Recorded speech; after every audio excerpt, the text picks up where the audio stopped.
I had to wear my Eagles hat. It is a couple hours before the Super Bowl, so obviously cannot wait.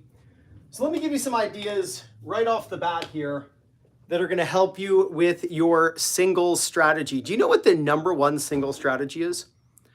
The number one single strategy, the ability to force an error, comes from this one idea. Let me tilt this down so you can see. The number one strategy in order to force an error and win more singles points and singles matches is depth.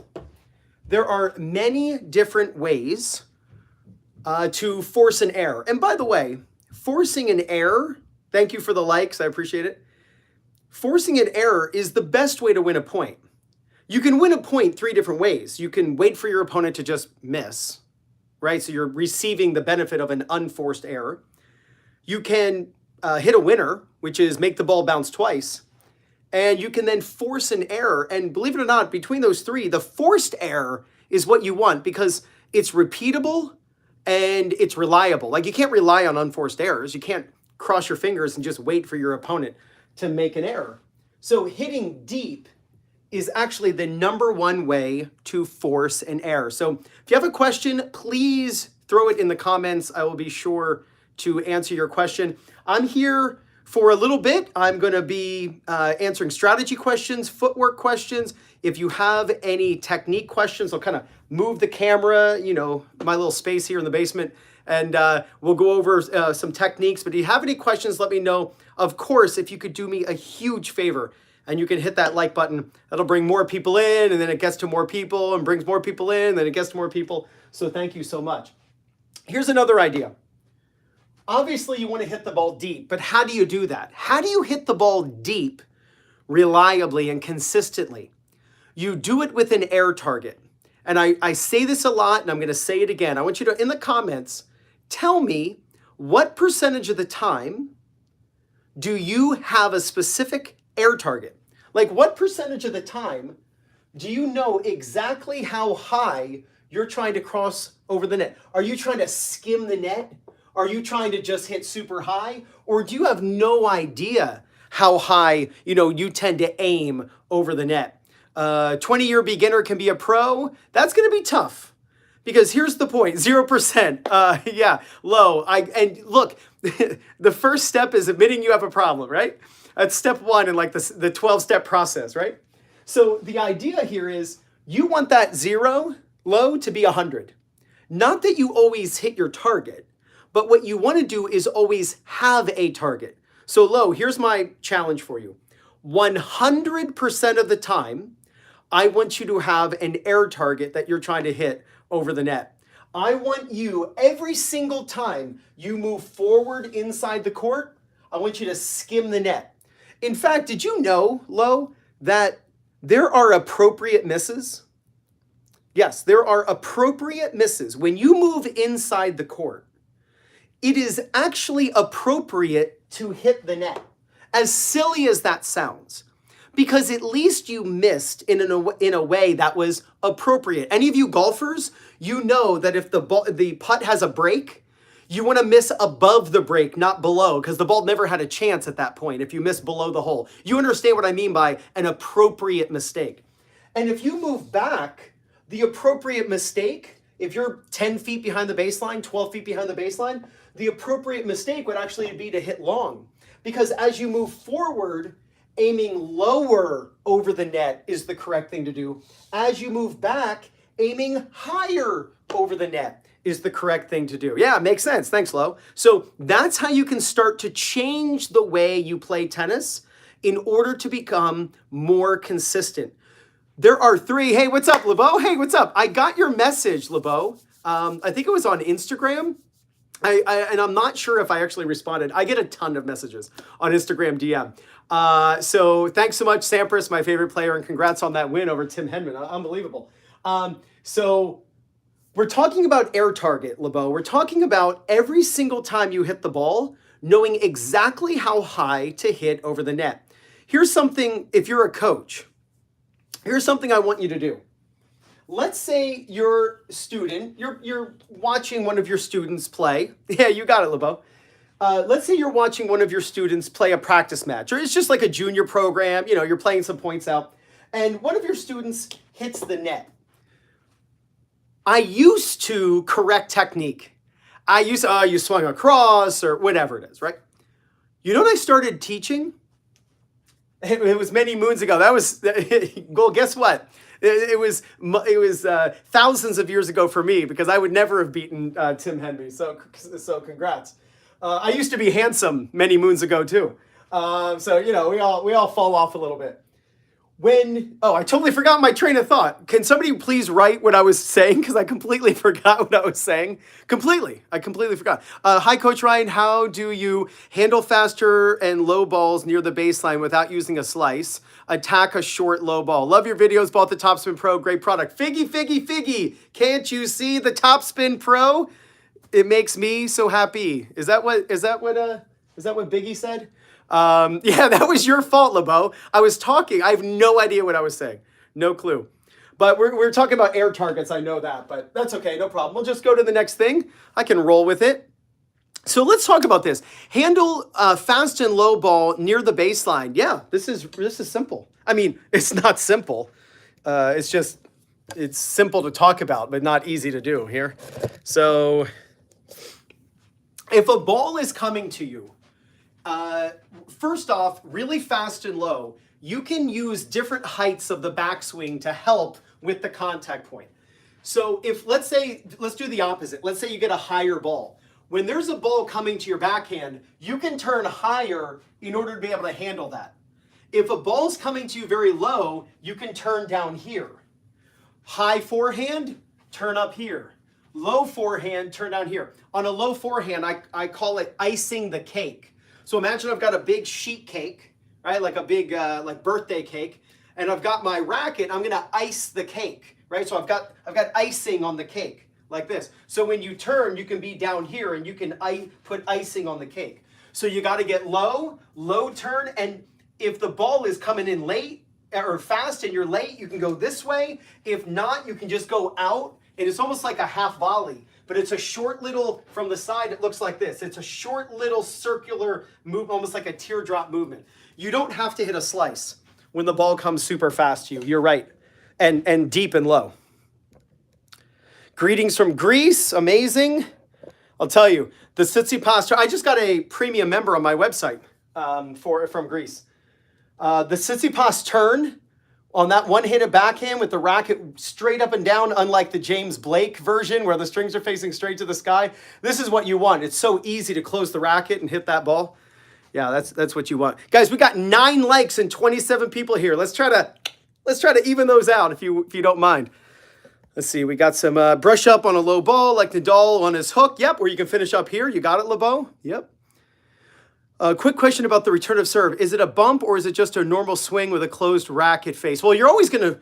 Hey, Eric, one of my premium members. What's up, Eric? Eric, make sure that you... I don't know if you already did, but with the premium membership, you got that free Zoom lesson since you signed up before the Super Bowl. So make sure that you... I sent you the link in the inbox of the website, so just make sure that you schedule that if you haven't already. So the return of serve, you were talking about the... is it just a bump? Well, it depends. It depends on what you want to do. So here are a couple things. First off, on the return of serve, you want forward movement. So let's say I decide that based on the speed of the ball, that I want to stand here. And you can even see I put like a baseline here. If you see, I've got some painter's tape. You know that frog tape, that green frog tape? I've got some painter's tape right here, okay? Let's say I want to be here to return serve. Well, I don't stand here to make contact. I stand back here. You want to be back here. And then as the player goes into their toss, you take a step forward. And then you want to be in the air as they make contact. That's the proper timing on a split step. Don't land as the opponent hits. You want to be in the air as the opponent hits. Watch every single pro ever, even LeBeau Tennis, was in the air every time Tim Henman hit the ball because there's a reaction time delay. And it's about 0.2 seconds for our brains to recognize and move based on what we see visually. Well, you don't want to land and then be stationary for 0.2 seconds. So by being in the air as the opponent hits, it delays the landing so that you're landing as that 0.2 seconds occurs and you actually react so much faster. So you move back, you step, you get pre-movement. This is what you see Andy Murray do. He takes that step forward and then split. From here, then you go forward. So wherever you decide to be, stand farther back. Now, one of the reasons, this is such a great topic. I'm so glad that person asked about the return of serve. One of the reasons players struggle on the return of serve is because they don't use the proper cadence on the return of serve. On the return of serve, it's split, turn, hit, step. What's interesting is this morning at 7:10 a.m., I had a Zoom lesson. As you probably know, I do Zoom lessons. I had a guy in Italy, is actually a coach, was living in the UK, moved back to Italy. Marco, the tennis coach on Instagram, amazing account with great instruction. And it's Italian. So if you speak Italian, check out Marco, the tennis coach. And I teach him on Zoom. For himself, I help him, but then he uses that knowledge to then teach his students. And we were working on the proper timing of the footwork. And this is the proper timing on the footwork. And if you write this down, this will be really helpful. It's split, turn, hit, step. Split, turn, hit, step. So it looks like this. When you go forward on the return of serve, and then you split. Once you split, it's split, turn, hit, step. What you don't want to do is split, turn, step, hit. You will be late against fast serves. Players who do that tend to just have to tap the ball because it takes a while for our foot to step, and then all we can do is just bump. So if when you split, you turn without stepping, then you can explode into the ball. So whenever people say, should I take a full swing or should I just block it? It makes me kind of think, like when people ask me questions, I don't like to just answer the question. What I like to do is, let me see if I can, there we go, that's the issue. When people ask me questions, I don't just like to answer the question. I like to ask, why is someone asking that question? And I try to get to the heart of the problem. And so if you're asking, should I block the ball? It's either you're standing too far up and you need to be much farther back. And then when you move forward, at least you're still back enough to react. You could take a more full swing. But also, if you're someone who's stepping prior to hitting the ball, you're always going to feel late. Split, turn, hit, step. I'll show you this from the back. I'll do a backhand return of serve. Backhand return. So, looks like this. Watch. I'm here. I'm not up where I'm going to be returning. I'm back here. Ball comes in, split, turn, and I'm going to take this foot and turn it. Now, if it's far from me, I'm going to step and take like a little sneaky step that gets me over there. Then I'm going to hit and step. So it's split, turn, hit, step. And then you can take a more full swing. Now you're talking about closing the racket face. Closing the racket face should happen really on all balls. Anytime you're going to hit topspin. The only time you can actually say, hey, you're not going to close the racket face that much is on a short ball and you're up by the service line and the ball's up here. You look at Agassi on these balls, the racket's on edge because you don't really need to swing a ton up on those balls.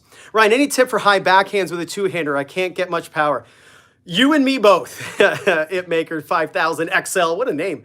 The one thing that you need to do with high balls is you got to be in an open stance. The way you decide if a ball is open stance or closed stance, among other reasons and other rationale.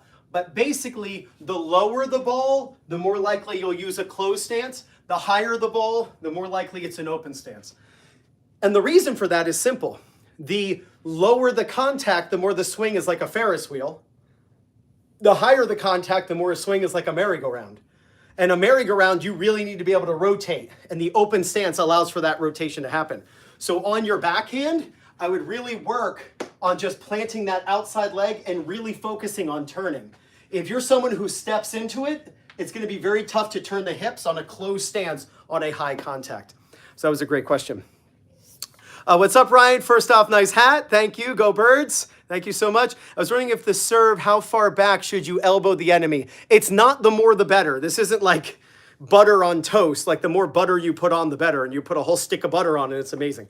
Just a little bit goes a long way. You don't have to be like this. We don't want that elbow way behind us. But as you lift the racket, you want to elbow someone behind you. There are a lot of pros who go like this. I would tell you the trophy position is one of the worst things that ever happened to tennis instruction. In addition to use the one grip system on the volley, because people can't volley with it, with the one grip system. The trophy position, hand above the elbow. This is when I watch coaches online and they put the student in this position, this L position, and then they have them throw from there. That's not the position you want to get into. You want to get into this position. This is the position you throw from, not here. It's this, hand next to elbow. And in fact, hand, elbow, shoulder, all relatively the same height. And the reason it's like that is then you go like this, and then obviously it's all the same height. So when you tilt and you reach up with that left hand, you get your shoulder tilt, everything's in line. But really you think of it as everything's at the same height. When you lift your racket and you elbow back, now your elbow has a farther distance to travel to get to the ball, and that's the definition of speed, distance over time. That's how you calculate speed. So what you want is to have your elbow just gently back. You could stand here and just kind of feel like you're elbowing someone behind you, right? Just like, it's not hard, just a little gentle push back. The point of the elbow back is so that you can drive the elbow forward and up a farther distance. And by the way, one of the reasons why I say that the trophy position is so damaging for so many players is because your elbow tends to point in the opposite direction than the tip of the racket. So when you point the tip of the racket up, your elbow's pointing down. Look at J.J. Wolf's serve. Where's the tip of his racket point? Over there, and his elbow's back. He's not going across his feet and immediately going like this. He's going across his feet and getting into this position. This is what is called palm down. For me, in the way I teach, it's called checkpoint number 2. By the way, we got 52 people here and only 24 likes. I would love to see if we could get to 40 likes in the next 40 seconds. Let's do it.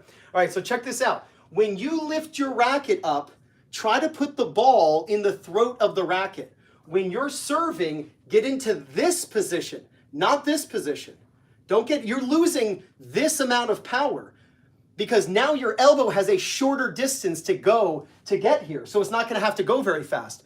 Lower your toss just a bit, get the elbow back, and whoa, you're going to see a huge difference in the speed of your serve. All right, we're at 33 likes. I'm willing to bet we will get there. In 10 more seconds, we're going to get to 40 likes. What did you mean when you said the one grip system for volleying is the worst thing to happen to tennis instruction? Exactly right. That's exactly it. The one grip system is amazing for the people who can do it. The whole reason the one grip system lives on is because people are under the idea that you don't have enough time to change your grip. The one grip system, imagine 100 years ago, Bill Tilden, if you're a tennis historian, you know who Bill Tilden is from 100 years ago. Imagine if somebody told him, hey, I want you to change your grip on the forehand and backhand. He'd be like, are you kidding me? There's no time for that. You just use the one grip system. There's plenty of time to change your grip. And when you change your grip on the volley, all of a sudden you square up the racket against the back of the ball. Is there a specific grip to use? Absolutely. Absolutely. I'll give you what the specific grip is. Now, you asked for the specific grip. There's the base knuckle of the index finger and the heel pad. You ready for this? First off, let's do a little tennis education with the racket. When you're going to count bevels, always have the racket on its edge. What we're looking at here is an octagon. I don't call them bevels, I call them panels, because I learned quite quickly in teaching that people don't know what a bevel is, but they know what a panel is. People think bevels are corners. It's a flat side. So I started calling them panels. That way people knew exactly what I'm talking about. Panel number 1 is the very top. Doesn't matter if you're a lefty or a righty. And you count each panel around the octagon the direction you are handed. So if you're right-handed, you count to the right to count the 8 panels. If you are left-handed, you count to the left. Now, that said, for a forehand volley, here is what I recommend. And by the way, what I'm about to tell you is what gets me called a heretic by the USPTA and the PTR and the LTA and the Australian teaching, and all the coaches come at me like, this is ridiculous and this is preposterous. I had a 17-time Grand Slam champion texting me a couple years ago and like going, I cannot believe that you are teaching. I'm like, well, believe it, because that my students love it and they can't believe that everyone else is teaching the one grip system. So here we go. We're going to put this knuckle, I just gave you the middle finger, sorry about that. We're going to put this knuckle on panel 3, and we're going to put the heel pad on 2.5 for the forehand volley. Looks like this. This is Vic Braden, folks. Knuckle on 3. Remember, 1 is on top, 2 is the 45-degree angle. That's called the chopper grip or the continental, and then 3 is directly on the right. That's for right-handers. I put my knuckle on 3 and I put my heel pad on the corner between panel 2 and 3. That forehand volley grip produces the ability to hit underspin all I want. I can hit low volleys, but it produces a flat volley. What typically is done is players try this continental and then the racket's open so much that they have to chop the heck out of the ball. But the backhand volley is where people really struggle. When you are hitting a backhand volley, a one-handed backhand volley, if you use the same grip, what ends up happening is you chop the heck out of the ball. And that works really well if you're a pro tennis player and you're Roger Federer and you play tennis, 40 hours a week, during your career and you're just blessed with incredible talent. Small targets when they serve. They aim at air targets. Think of air targets. You want to hit air targets on the serve, not necessarily court targets. The air target plus the speed of your shot plus the spin you put on the ball equals the court target. So when you turn for a backhand volley, you want to put your knuckle on 1.5 and your heel pad on 1.5. Now, when I tell people this, they go, that's ridiculous, Ryan. There's not enough time to change grips. First off, if you're telling me there's not enough time to change your grip, I know that you've never tried it. It's like a 4-year-old telling you that they don't like broccoli when they've never tried it. It's like you don't know, so don't give an opinion on whether there's enough time. When you change the grip, the benefit is you square up the racket face. So you can put a little bit of spin on the ball, you can put a lot of spin on the ball, or you can put no spin on the ball, and you can really pound the backhand. Most players on their backhand volley in recreational tennis, they finish and their racket will like smack against the ground. The tip of the racket's up and then the tip of the racket's down. And then the coaches will put their racket over a net. And you've all seen that on Instagram. You got the coach on that side of the net. I'm on this side of the net at the net post. And they put the racket on the net and they do this little slow toss and they go, no, volley forward, volley this way. Well, if you're a golfer and you have a club face that's open this much and you go like this, where's that ball going? Golfers, please tell me where this ball is going. This is a freaking 9-iron. Like the ball's going way up in the air. So then they tell you, no, keep this back elbow up, but this still produces a drop in the racket. I'm telling you, you're right, Eric. I'm telling you, every single person who tries the 2-grip system, you're right, thank you for typing up. Everyone who tries the 2-grip system loves it. When I make a video, it's like I'm dying on my own sword, just to help everyone when I make YouTube videos. When I make a YouTube video on the grips and the grip system and how crappy the continental grip is for the volleys, I always get 2 types of comments. I get comments from like college players who played at Stanford and then coaches. And then I get players who I make my videos for, the 2.5, the 2.0, the 2.5, the 3.0, the 3.5, like that 4 to 7 UTR crowd. That's who I make my videos for. I mean, Roger Federer, like Kyrgios isn't going, you know what? I'm going to work on my backhand. I'm going to look at YouTube. Like they have no idea who I am. But I can tell you this, the players who are beginners, intermediate, and advanced club players who change their grips, those are the players who actually love their volleys. The 1-grip system where players have to chop, you know how many 3.5 women, 4.0 women I teach who they're at the net and they're playing doubles and they have to poach a backhand and they are scared to death of it because they've got a 1-grip system. But their coach yells at them. In fact, let me hear what somebody just wrote. But my coach telling me to use two hands, and I don't know why. Yes, the two-handed backhand volley is phenomenal. Have you ever seen Jimmy Connor's two-handed backhand? Jimmy Connor's two-handed backhand is ridiculous. In fact, juniors should use two-handed backhand volleys. We have our top junior at our club was number 20 in the country, 20 in the U.S., and is now playing for the University of Richmond. And he was a serve and volleyer. We taught him to serve and volley since he was 5 years old. So we were like, look, you don't care about winning 10 and under trophies. What you want to do is you want to play Orange Bowl in Kalamazoo. So let's get you going to the net and loving it. And let's get you being different than everyone else. So we just taught him to serve and volley. And we gave him a two-handed backhand volley. That kid could hit he looked incredible, like Martina Hingis hitting a two-handed backhand volley. Just gorgeous, because you got that extra strength. It's when people have one hand with the continental and they're doing all this stuff. And you see coaches doing no, you got to do one hand behind. It's like, okay, well, that's not even realistic. You don't ever play that way. Why not use the left hand to help change the grip so you can square up the racket and actually hit a real powerful shot? So all that from the question, why do you say that the one-handed or the one grip system is so bad for tennis? There's the answer. Guys, thank you so much. Let's see if we can get to 50 likes. Right now we're at 42. I would love to see who's going to be the 50th. You got it. Thanks so much. But I just feel like I get a lot more reach with the one-handed backhand. Oh, absolutely. If you're right here, do it.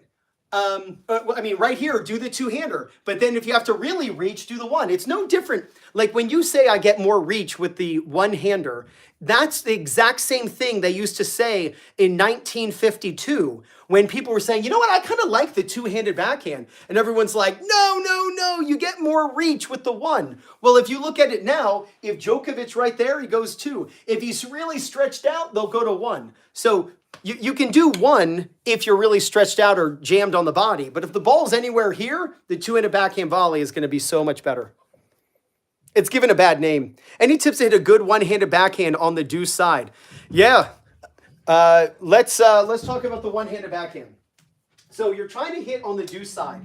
One of the reasons why players struggle on the one-handed backhand is they don't turn their body enough. They do not turn their body enough. By the way, I want to see everyone write Go Birds. Can you write Go Eagles in the comments section? Let's support my team here, all right? And if you're a Dallas Giants or Commanders fan, you don't have to. But everyone else, Go Eagles, right? So when you hit a one-handed backhand, you really want to turn your hips about 130, 120 degrees compared to your target. So the reason players struggle on the deuce side is because if I'm hitting this way, here I'm at 0, here I'm at 90. So I'm at 90, which is like straight ahead at the net, right? So like over there is hitting back to the server on the deuce side. So you have to turn so much on the one-handed backhand to be able to get that ball back over to the deuce side, what we'll call an inside-out backhand. So what I would tell you if you're a one-hander and you're having trouble with your backhand on the deuce side is really feel like you are turning. You can throw this foot back, by the way. Really feel like, put the foot this way. Really feel like you're turning your back to your opponent. Turn your back to your opponent. Then you can turn your hips as the racket falls, and you can get your hips to fire, and then you stay sideways to your target. The one-handed backhand is not just a swing from your arm or from your legs sitting and lifting. It's also a down rotate. And when you rotate, and then the kinetic chain goes to the arm and the racket. So turn your body more on the one-handed backhand than you think you should when you're on the deuce side as a right-hander trying to hit inside out, and you'll have an easier time getting that ball back to the back to the server, especially in doubles to keep it away from the net player. Go Eagles! Thanks so much. Is my air target on the serve just vertically above the court spot I want to serve at? Yes. Yep. You go on, well, you're already on YouTube. In the search bar, type 2-Minute Tennis, like all one word, 2-Minute Tennis, and then how to aim your serve. And you'll see about an 8-minute tutorial of me demonstrating exactly how you have to think about aiming your serve. How to stop hitting the frame using the topspin pro. I hit the top off and still sometimes hit it. I take the top off and still sometimes hit it. Oh, I see what you mean. On the premium share, do you have to sign up for some number of months? No, not sure I can swing it for many months. Yeah, you can sign up for one. Yep. Do you have to do the same thing for two-handed backhands on the juice side and doubles? Yes. It's no different. Hey, coach, is that the new V-Core Pro Stick? I don't know. It's not. It's the E-Zone 100. Say hello to Rio de Janeiro, Brazil. What's up, Bruno? What's up, Bruno? What's the question that somebody asked? I was just about to answer a question. I get bombarded with questions, then all of a sudden. Okay, so let's talk about hitting the frame against the ball, okay? If you're someone who is hitting the frame, what I want you to do is calibrate. I want you to calibrate where you're hitting the frame. You can either hit the top frame, the bottom frame, the throat, or the tip. So what happens is players hit the frame and they are not aware of the frame that they're hitting. So what I want you to do is purposely at first, if you're someone who hits the frame a lot with your shots, even if you're hitting the Topspin Pro, I just want you to stop and hit the frame on purpose on the top over and over again. Then I want you to hit the bottom frame. I saw this with Essential Tennis. Ian at Essential Tennis, you all know him. I thought this was a brilliant drill. And it's actually something that I've always done with serves, having people purposely hit long, purposely hit the net, purposely hit out on the left, purposely hit out to the right, to learn to calibrate and start to aim. And you can actually learn left, right, long net, left, right, long net. And it teaches them where to hit. So hit the bottom frame on purpose. Hit the tip of the racket on purpose. Hit the throat on purpose. And you can do that on court. Like, you can get those rackets, those spoons, those wooden spoons, or that racket that's really small. I always feel though that's good for people who can already do it. People who are already good at hitting the sweet spot, it kind of just teaches them to keep going and keep doing it. But players who hit the frame a lot, I actually think it's good to embrace hitting the frame, that you just hit the frame over and over again, hit the frame over and over again, and just over and over, you're learning how to actually hit the frame on purpose, and then your brain starts to learn how to calibrate what's in between all of those, and then you hit the frame. Let me check one thing. Yes. Yep. You can come down. All right, guys, I'm going to do some strategy right now. So, man, how to prevent hitting the Topspin Pro frame whilst, oh, gotcha. You know what I've seen? Because those frames, if you're slightly this way or this way, you can hit those bars. I actually saw people cut them off. Use the saber. Yeah, I see what you mean. It helps me a lot with not shanking the ball. Yeah, again, though that product is great, but I feel like it's really good for people who already can hit the sweet spot to get them even better. But if some people are just hitting the frame all the time, it's going to be good. Hey, coach, is it cold in your house? No, I'm actually sweating right now. It's just this hat. I got to support my team. Let's see here. Hey, Christopher, what's up? Hey, Ryan, any tips to help me more effectively coach high school players with straight arm forehands? They tend to really struggle with misses due to finding the correct spacing between them more difficult. Okay, so I am not the guy for that because I do not promote straight arm forehands. I think a straight arm forehand is kind of like the one-handed backhand. Some players are one-handed, some players are two-handed. Some players in the forehand, like for me, I hate hitting forehands with my arm straight. I'm not a pro tennis player. I'm a 5.0 level, not like UTR. I'm talking NTRP. I don't know what UTR that is, 9 or something. But I am not a straight arm. What I will tell you is this. You can work on hitting different parts of the frame in order to accomplish what you're looking for. So if you have people who are too close to the ball, try to teach them to play the ball over here and actually get away from the ball to hit the tip of the racket. Teach them to actually hit the frame. Then they're more likely to do what you ask them to do. See, players, they're going to do whatever they need to hit the sweet spot. And if they tend to get too close to the ball, then they're going to do whatever it takes to hit the sweet spot. And if they're too close, they're going to do this. So you have to get them obviously farther away, but I think it actually helps, coach, to use the tip of the racket. Then they already know they're going to screw up. They're already going to screw up the shot, and you can just have it be a drill. All right, guys, really simple. I've got 10 of you here. If you can hit the very tip of the racket, you don't have to do, sprints at the end, and you can just go home. If 8 of you can hit the tip of the racket, I'm going to feed you 3 balls. You get 3 chances to hit the tip of the racket. You know what's going to happen? They're all going to stand farther away from the ball to try to create that, and what you'll probably notice is they hit the sweet spot while standing farther away. You'll actually trick them. And when 8 of them can't do it because they hit the sweet spot, you just say, don't worry, that was all a trick. You can just go home. Yes, don't copy the pro player racket specs, especially if you're a beginner. Yes. Hey, coach, any advice on the mental part of tennis? So one of the things, I'm very positive. I'm a very positive person, right? I always believe in a can-do attitude. I do positive affirmations with my kids on the way to school every morning. I love God. God loves me. I'm a great kid. I believe in myself. I love myself. When I get knocked down, I get back up. When I lose, I cheer for the winner and I ask to play again. Someone's opinion of me does not have to become my reality. I'm a good friend. I can be trusted. I love myself. I'm smart. I'm kind. I'm brave. I'm a problem solver. I make situations better. I feed this stuff into my kids' heads every single morning.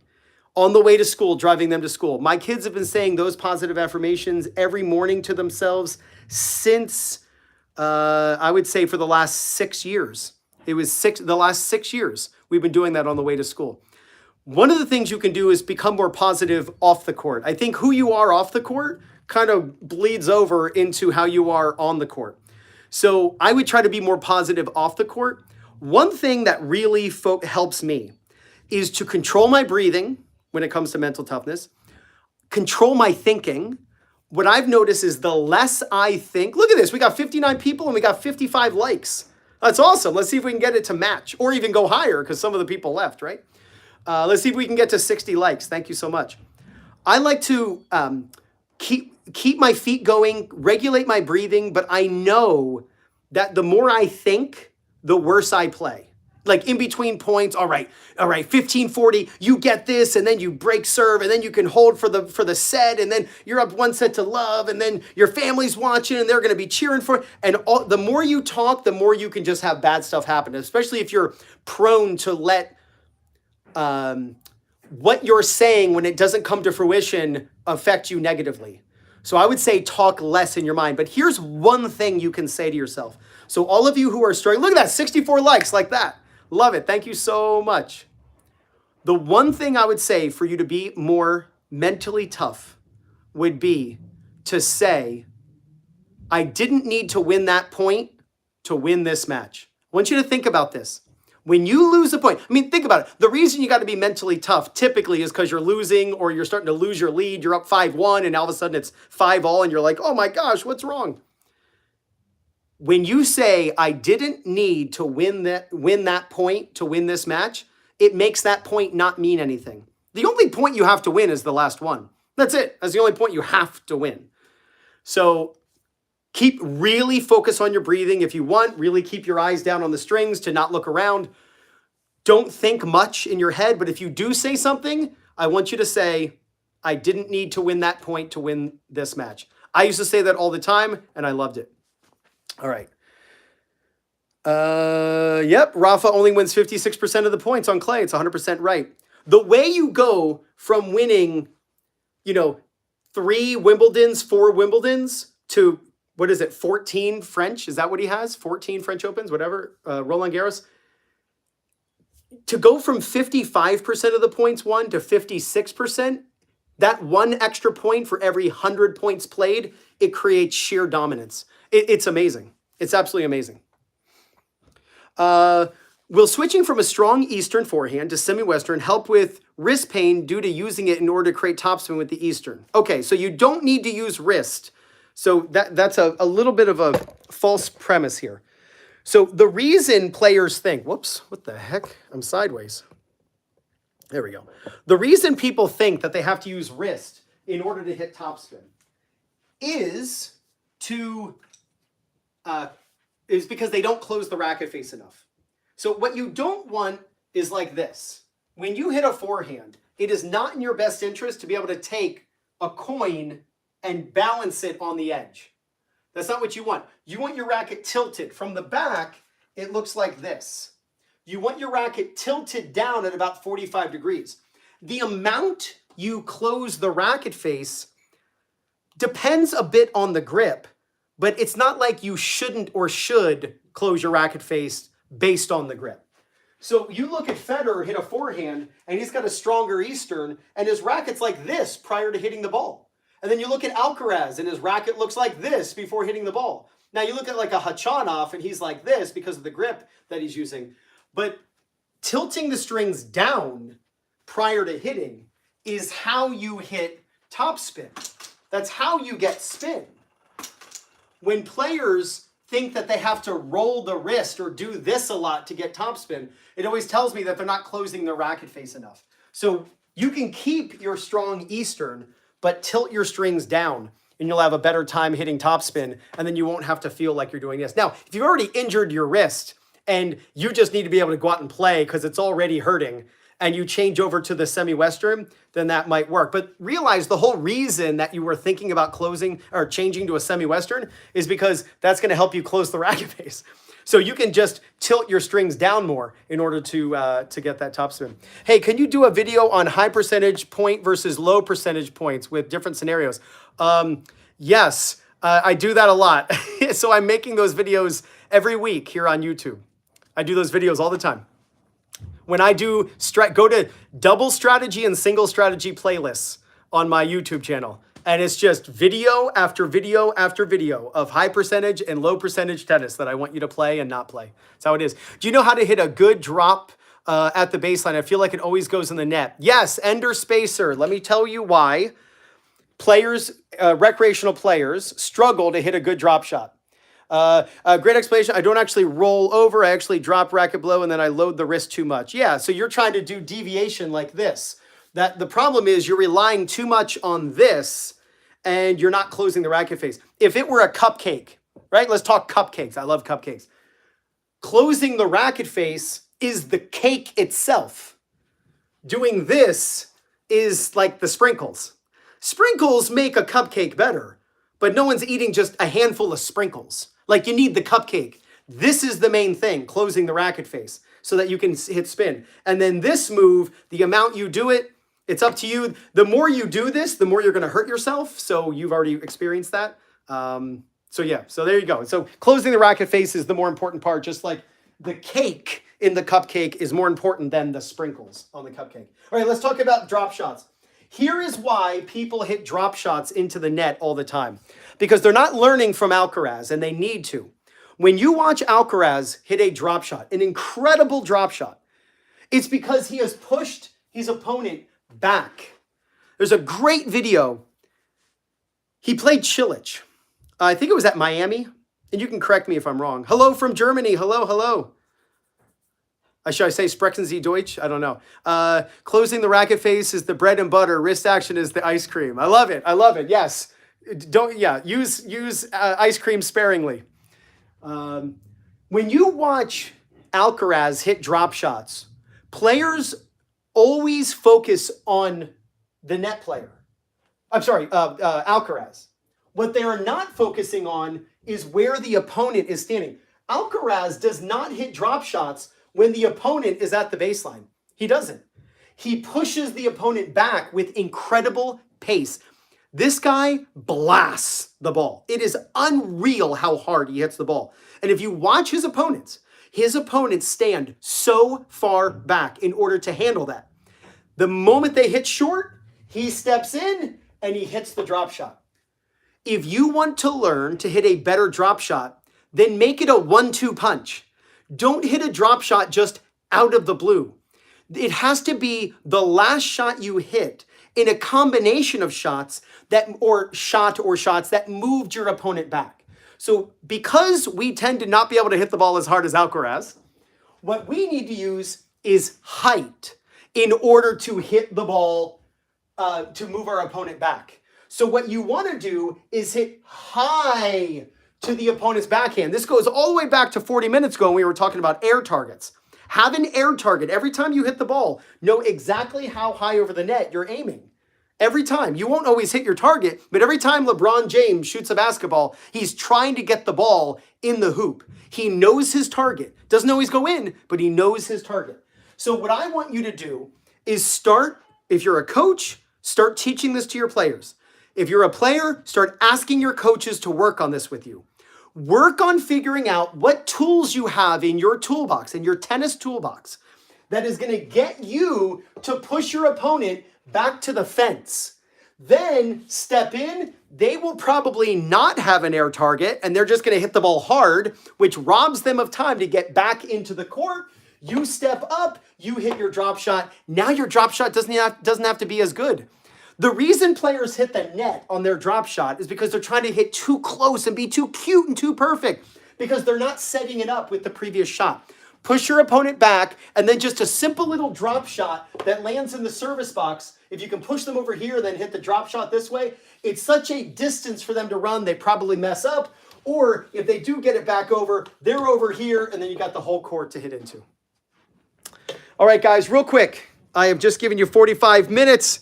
Give me 45 seconds. Guys, tonight is the last 9 hours to sign up for my premium membership on 2MinuteTennis.net and get a free Zoom private lesson. The membership is $40 a month. You get 4 group Zoom classes with me. You get my mastery courses, Master Your Serve, Master Your Forehand, Master Your Double Strategy with more. Is there any way to hit an underhand serve, which is like a drop shot? Yes, you have to serve really fast to move your opponent back. That's why Kyrgios is so good at the underhand serve, because he serves 140 miles an hour and Nadal's back is up against the back fence. That's why the underhand serve works. The underhand serve, what's up, Fed Express? The underhand serve works if you have a blistering serve that pushes your opponent way back. That's why the pros don't even run for the Kyrgios drop shot. They just go, whatever, because they're standing 20 feet behind the baseline to return serve. So it takes a big serve to be able to do an underhand serve. So at the end of the Super Bowl tonight, ends the offer to get a free Zoom private lesson. My premium membership, go to 2MinuteTennis.net and become, Eric Fans is already a premium member. You're going to get 4 monthly Zoom live classes just like this, but it's interactive. I see you, you can see me, you're asking me questions, you're demonstrating in your house, I'm fixing your grip and your serve and your forehand and your backhand. We do double strategy, we do single strategy, we do footwork, we do overhead technique, how to put more spin on all your shots. These classes are unbelievable. They're live, but if you can't make them live, you can always go to the website and watch the recordings. Like, you become a member now, you can watch all the recordings, single strategy, double strategy, return of serve technique and strategy. These classes are unreal. They're an hour long, Wednesday nights, 9 p.m. Eastern Standard Time. When you become a member, I send you the link, the Zoom link automatically. You get 50% off my Zoom lessons. I've had 2 Zoom lessons already today. I'm near Philadelphia, and I already had 2 lessons. At 6 a.m., I had a class with a guy in Puerto Rico, and then at 7:10, I had a class with a guy in Italy. I teach people all around the world. That's normally $120, but when you're a premium member, it cuts that price in half. So it's $60 for an hour lesson with me. I'm comparing your serve to Roger Federer. I'm comparing your backhand to Novak Djokovic. I'm comparing your forehand to whomever you want me to compare you to. One of my favorite players right now to compare people against on their serve is J.J. Wolf. Watch out for that guy. That guy is unbelievable with his technique. You get my mastery courses, Master Your Serve, Master Your Forehand, Master Your Double Strategy, with more classes coming. Just when it gets warmer outside, I'm going to be putting all those classes up, and the members get those automatically. So thank you so much for joining me today. If you sign up, go to 2MinuteTennis.net. If you sign up between now and the end of the Super Bowl, once it goes to 0, you get a free Zoom lesson with me where I meet one-on-one. We do single strategy, your double strategy. We look at your footwork. We take video footage of your serve and backhand, forehand. I draw on the screen. You get a recording of the whole thing. The Zoom lessons are absolutely awesome. So thank you so much. I really appreciate it. If you need to get to me, go to 2MinuteTennis.net, and there's an inbox where you can talk to me. You can also reach me at ryan@2MinuteTennis.net on my email. So thank you so much. Go Eagles. If you're not a football fan at all, just put some good fortune in the Eagles' direction. Thank you so much, and I cannot wait to help you all with the premium membership. So thank you all so much. I'll talk to you soon. Bye, everyone.